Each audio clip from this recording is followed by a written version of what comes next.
But in other news, average house prices rose last month across England and Wales, but much of that boost came from rises in London. That offset falls elsewhere. On average, prices rose by 0.8% in July compared to the previous month, making the average house price £162,900. That's up 0.8%, as you can see there.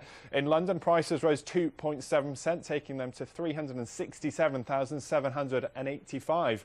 But it is in sharp contrast to the northwest of England. It recorded its biggest year-on-year fall, down 3.9%, taking typical prices there to £109,235. Let's speak to Henry Pryor. He's an independent housing expert. Henry, hello to you. So as we could see there from that graphic, some real disparities across the country. What is driving the difference?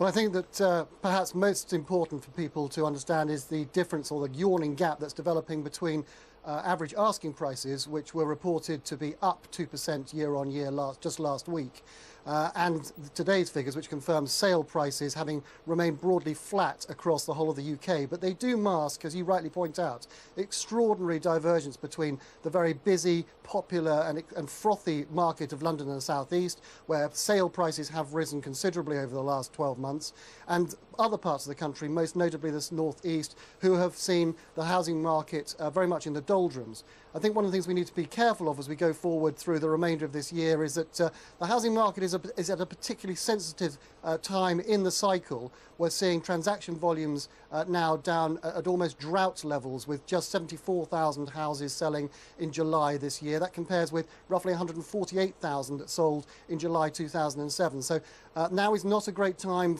as far as the industry is concerned, for the housing market to be tinkered with, and there will be some nervous concern as we go forward from here as to exactly what the implications of Nick Clegg's scheme for potentially a revival of the mansion tax.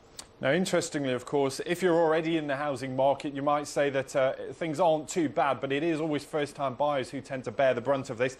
How important is the availability of cheap mortgages, and can people get hold of those mortgages? Well, this is the big dilemma for everybody, particularly those at the bottom of the housing ladder.